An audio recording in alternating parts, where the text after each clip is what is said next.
Notre histoire n'est qu'une suite d'événements incroyables. Chacun de nous peut en changer le cours. La plus infime de nos décisions peut influencer l'avenir de l'humanité. Et connaître le passé, c'est anticiper l'avenir.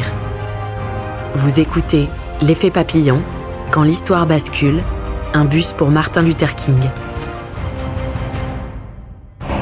Décembre 1865, Tennessee. D'anciens officiers sudistes se réunissent en secret et fondent le Ku Klux Klan. 1er décembre 1955, Rosa Parks, une femme noire de 42 ans, refuse de céder sa place à une personne blanche et se fait arrêter. 29 août 1963, devant 250 000 personnes, le pasteur Martin Luther King prononce son célèbre discours « I have a dream ». Ces trois événements, intimement liés, sont des moments historiques clés de l'émancipation des Noirs américains et vont mener à la fin de la ségrégation. Voyons comment.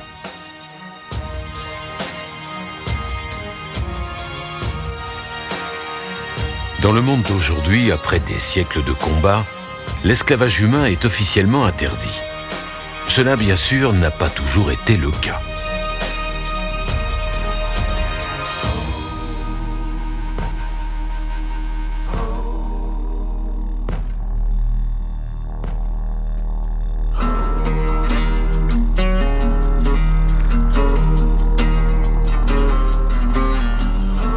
Milieu du 19e siècle, État du Mississippi, sud des États-Unis d'Amérique. Importée comme marchandise depuis l'Afrique, il y a des dizaines d'années, la communauté esclave noire représente 4 millions de personnes pour une population totale de 31 millions d'habitants. Leur statut est très clair. Ce sont des biens, au même titre que les objets ou les animaux.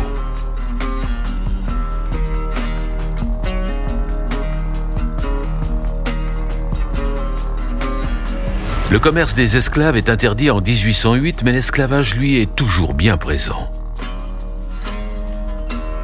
Et il divise le pays.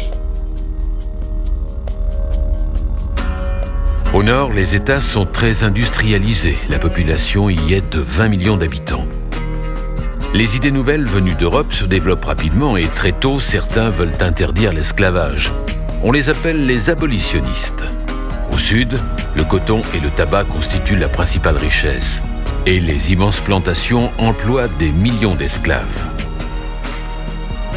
Composés de 9 millions d'habitants, les États du Sud plus traditionnalistes défendent leur mode de vie et sont farouchement opposés à la fin de l'esclavage qui anéantirait leur économie. Industriels abolitionnistes au nord contre planteurs esclavagistes au sud. C'est dans ce contexte tourmenté qu'intervient un homme capital pour la construction des États-Unis. Abraham Lincoln.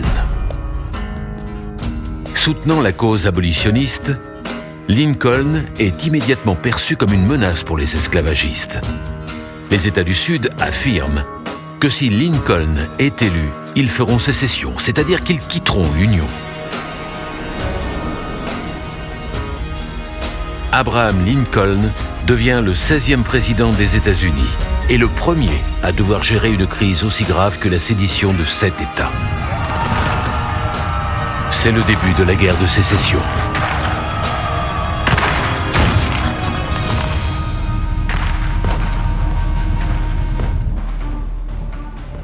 Bienvenue dans la mémoire de l'humanité. Ici, nous pouvons contrôler le temps, analyser et comparer des milliards d'événements, les modifier pour réécrire l'histoire à l'infini. Par exemple, imaginons que nous devenions, pour un temps, un esclave. Nous serions considérés comme une marchandise, au même titre que du bétail ou qu'une télévision. Des gens pourraient nous acheter et nous revendre. Ce statut serait à vie. Aucune possibilité pour nous d'en sortir, sauf si, par miracle, notre propriétaire acceptait un jour de nous libérer, nous affranchir. À nos enfants, nous ne transmettrions rien, si ce n'est l'esclavage. Ces mêmes enfants pourraient même être vendus à d'autres propriétaires, divisant nos familles pour toujours. Au XVIIIe siècle, une véritable machine commerciale se met en place. Le commerce triangulaire. Capturés par des tribus ennemies, les esclaves africains sont échangés contre des marchandises venant d'Europe, puis ils traversent l'Atlantique dans des conditions inhumaines pour être échangés une seconde fois aux colons d'Amérique. Enfin, les navires repartent en Europe, chargés de marchandises, pour continuer le cycle. L'esclavage est un phénomène ancien, et il est loin de s'être limité à l'époque moderne. Des esclaves chrétiens marchandés par les Arabes jusqu'à l'économie romaine, l'esclavage a touché toutes les époques, tous les continents et tous les peuples. De nos jours, il a été officiellement interdit, mais l'esclavage moderne, lui, est bien présent.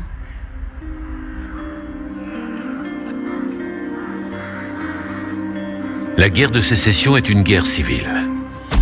Avec 600 000 morts, c'est à ce jour le conflit le plus sanglant qu'aient connu les États-Unis sur son sol. Sur plus de 2 millions de soldats enrôlés dans les armées nordistes, 180 000 Noirs combattront dans 163 unités. Alors qu'ils ne représentent qu'à peine 1% de la population du Nord, les Noirs composent environ 10% des effectifs de l'armée. Le 31 janvier 1865, le Congrès adopte le 13e amendement qui abolit l'esclavage.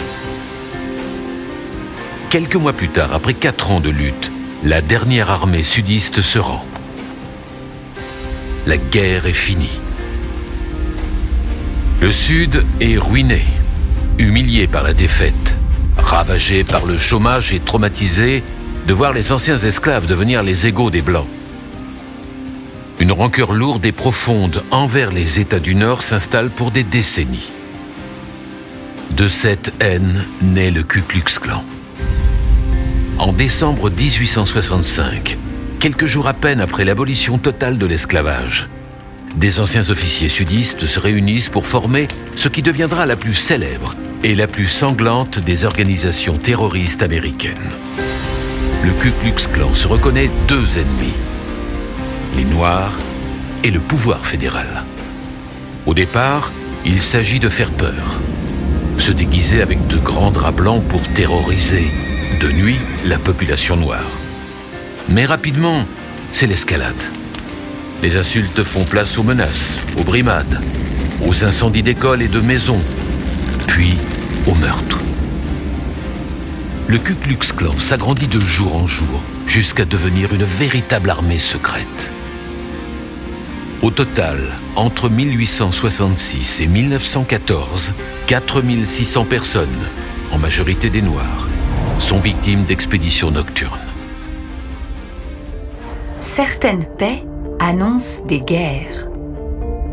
Plus la victoire est difficile à obtenir, plus on a envie de la faire payer aux vaincus. Pourquoi se montrer clément alors que l'on vient de se battre? Si l'on pardonnait trop facilement, le conflit et les sacrifices demandés à la population n'auraient plus aucun sens. Alors on impose des indemnités de guerre aux vaincus. On lui confisque des territoires. On se comporte en maître. De quoi renforcer la rancœur d'un ennemi déjà humilié. De quoi compromettre une paix. En 1918, l'armistice signé entre la France et l'Allemagne est très dur pour cette dernière. Alors qu'elle vient de perdre au combat plus de 2 millions de ses concitoyens pour rien, elle se voit imposer de très lourdes indemnités financières. Le pays plonge alors dans une profonde crise économique. Chômage et rancœur sont 2 terreaux fertiles pour la haine et les extrémismes. L'armistice de 1918 porte en elle les graines de la Seconde Guerre mondiale. Aux États-Unis, la défaite des sudistes en 1865 plante le décor des conflits raciaux à venir. Après la guerre de sécession, les lois fédérales imposent l'égalité noir-blanc à tout le pays. Mais chaque État conserve une marge de manœuvre. Des lois locales qui peuvent ainsi s'ajouter aux lois fédérales, les compléter. Les États du Sud vont profiter de ce système pour contourner légalement le principe d'égalité qui leur est imposé. C'est l'apparition des Black Codes. Interdiction des mariages interraciaux. Stricte séparation noir et blanc dans les transports et les lieux publics, les établissements scolaires ou les hôpitaux. Plus grave, l'ajout de tests obligatoires d'alphabétisation ou d'hérédité réduit de 90% le nombre de Noirs pouvant voter. Puisqu'ils n'ont pas le choix, les Blancs acceptent de traiter les Noirs en égaux. Mais aucune loi ne leur impose de vivre ensemble. Égaux, mais séparés. À la fin du 19e siècle, la ségrégation divise le pays en deux. Le principe est le suivant. Chaque État est autorisé à imposer par la loi des mesures de ségrégation raciale. Seule exigence, offrir les mêmes conditions aux divers groupes raciaux. Par exemple, le même nombre de sièges réservés aux Noirs et aux Blancs dans un bus. Ces lois varient en fonction des États et une action autorisée quelque part peut être strictement illégale dans le comté voisin. Cette situation dure plus de 50 ans.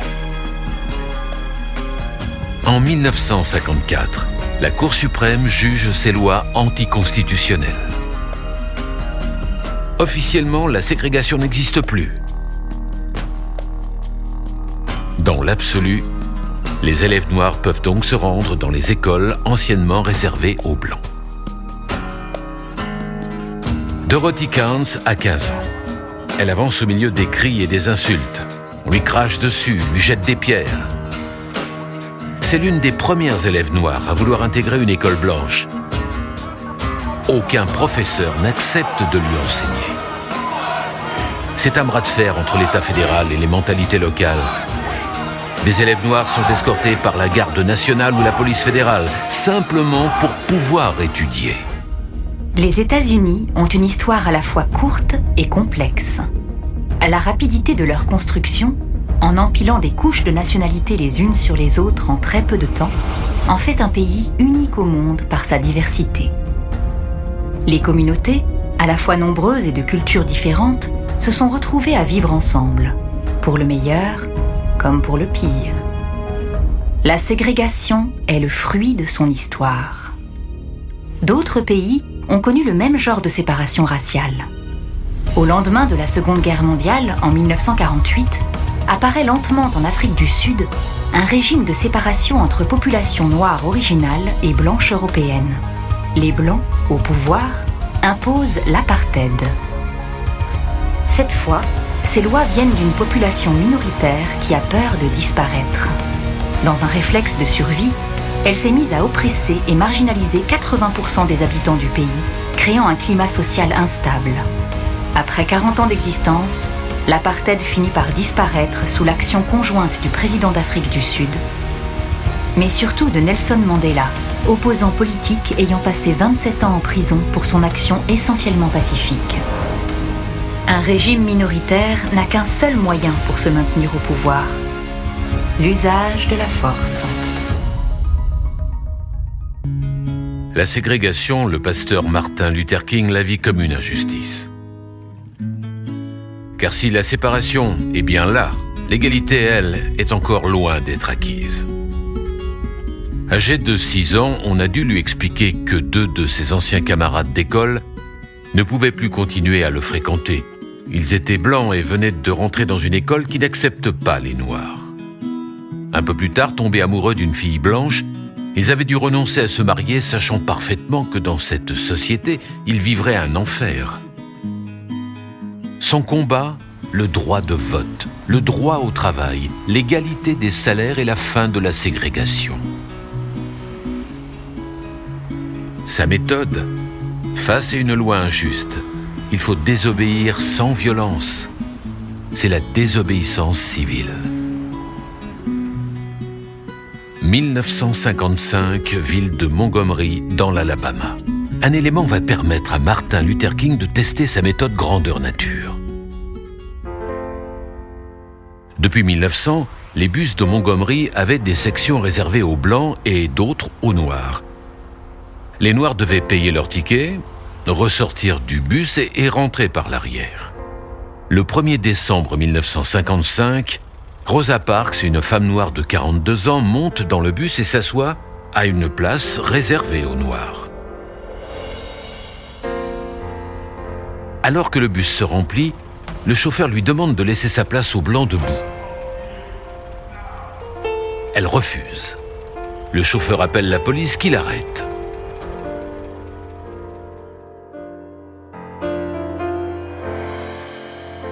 Martin Luther King saisit aussitôt l'occasion. Il prend la tête de ce qui devient un véritable boycott. Désormais, plus aucun noir ne prendra le bus. On lui préférera le covoiturage ou les longues marches à pied. L'idée est d'asphyxier financièrement la compagnie pour lui imposer de changer ses règles. Martin Luther King est arrêté, mis en prison, sa maison incendiée. Mais en 1956, c'est la victoire. La ségrégation est déclarée illégale dans les bus. La même méthode sera réutilisée à de nombreuses reprises, toujours sans violence, parfois par de simples occupations de lieux. Toute sa vie, le pasteur applique un principe chrétien. Face à la violence, tendre l'autre joue. Recevant des lettres de menaces, sa maison et donc sa famille visées par un attentat, il ne cédera jamais, car pour lui la violence entraîne la violence. Un jour, il se retrouvera même assiégé dans une église par plus de 300 manifestants armés de parpaings et de grenades lacrymogènes. Après avoir obtenu la démission du maire de la ville de Birmingham et surtout le licenciement du chef de la police raciste et violent, il organise une marche sur Washington. Martin Luther King sait que le combat non violent doit se mener sous l'œil des caméras. Devant 250 000 personnes, face au Lincoln Memorial, il prononce alors ce qui deviendra le discours le plus célèbre de la lutte raciale aux États-Unis.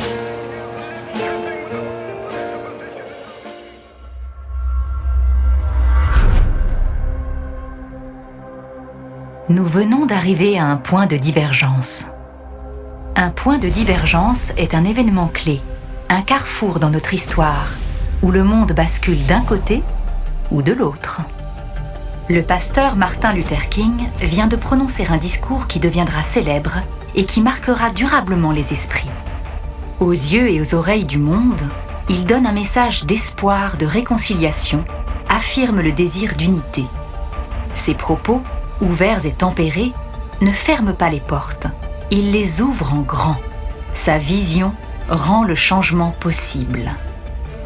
Inspiré par des personnes courageuses qui ont osé défier l'autorité comme Dorothy Counts ou Rosa Parks, il permet aux États-Unis de prendre le virage en douceur et de laisser derrière eux la ségrégation. Que se serait-il passé si personne, à l'image de Rosa Parks, n'avait eu le courage de dire non ? Si aucun Martin Luther King n'avait pris sa défense? La situation aurait empiré. Elle ne pouvait faire que ça. Les brimades et les injustices des Blancs envers les Noirs auraient continué, encore et encore, jusqu'à atteindre le point de non-retour.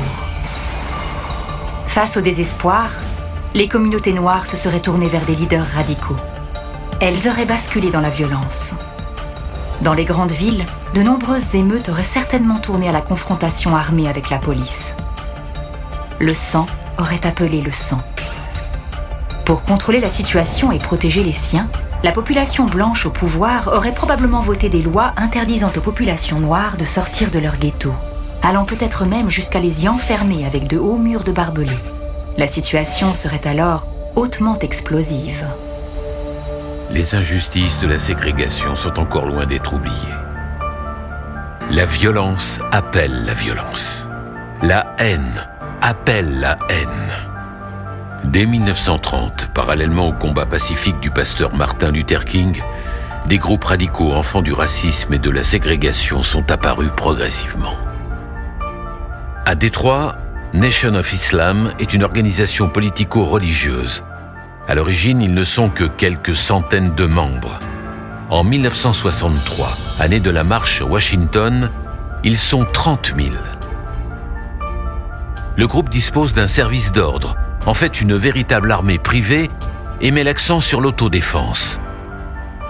D'un côté, Martin Luther King réaffirme sa volonté de ne pas diviser le pays et exprime son souhait de voir une Amérique unie dans la fraternité. De l'autre, les Blancs sont qualifiés de race inférieure créée par un scientifique noir il y a 6000 ans. Ils sont le diable sur Terre. Les revendications iront même jusqu'à demander la création d'un État noir au cœur des États-Unis. Malcolm X, son porte-parole officiel, déclare « Je ne suis pas un Américain ». Pour eux, c'est la liberté ou la mort. C'est la réaction à la ségrégation et au Ku Klux Klan, à l'opposé de Martin Luther King.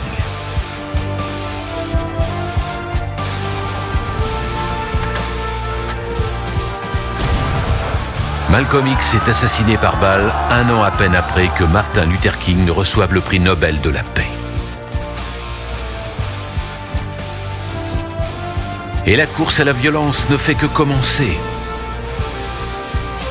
L'année 1966 voit la naissance du Black Panther Party, groupe d'extrémistes armés considérés comme terroristes. Le 4 avril 1968, Martin Luther King est assassiné par un ségrégationniste blanc.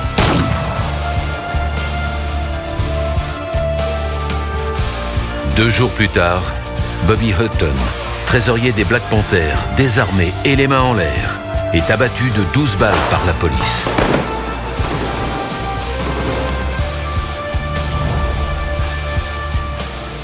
Les décennies qui suivront verront une forte ghettoisation de la population noire, notamment dans les quartiers du Bronx de New York ou du South Central de Los Angeles, et seront les témoins de nombreuses émeutes sanglantes. Mais ceci est une autre histoire. Face à l'injustice et l'oppression, la réponse la plus naturelle est souvent la colère, puis la violence. À travers le monde, nombreux sont les groupes ayant choisi l'action violente plutôt que démocratique pour obtenir un changement. Intimidation, enlèvement, assassinat, détournement, attentat. Le terrorisme médiatisé est tentant. L'effet est garanti. Plus la violence est grande et plus le monde vous entend. Mais vous écoute-t-il ? Combien de lois ont été changées ou abandonnées suite à un attentat ? Combien de gouvernements ont démissionné suite à un détournement d'avion ? La violence est certes visible, mais elle fait peur. Elle effraie ceux qui pourraient comprendre, éloigne ceux qui pourraient prendre parti. Martin Luther King, Nelson Mandela et Gandhi ont à eux trois accompli plus de choses par la non-violence que tous les groupes terroristes du monde. Ils ont compris que le pouvoir repose sur l'acceptation du peuple. Si le peuple vous suit, vous pouvez changer le monde.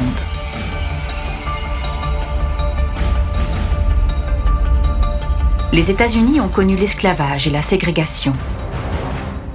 Ils ont mis en place des lois raciales, connu des émeutes sans précédent, ont vu naître des groupes terroristes radicaux. Mais, surmontant leurs peurs historiques, dépassant leurs préjugés et leurs rancœurs, ils ont su avancer, pardonner le passé sans l'oublier. En 2008, 40 ans après l'assassinat de Martin Luther King par un ségrégationniste, Barack Obama devient le premier président noir des États-Unis d'Amérique. Et ce fait même vaut tous les discours. Vous venez d'écouter L'effet papillon quand l'histoire bascule. Si vous avez aimé ce podcast, vous pouvez vous abonner sur votre plateforme de podcast préférée et suivre Initial Studio sur les réseaux sociaux. L'effet papillon quand l'histoire bascule est une série de podcasts coproduite par Initial Studio, Madfilm et Triary Prod, adaptée de la série documentaire audiovisuelle Point de repère, coproduite par Madfilm et Triary Prod, créée par Pierre Lergenmüller et Jean Marc, et écrite et réalisée par Pierre Lergenmüller, avec les voix de Michel Roy et Karine Pinotto. Production exécutive du podcast, Initial Studio. Production éditoriale, Sarah Koskiewicz et Marie Agassan. Montage, Victor Benamou, avec la voix d'Alix Martineau.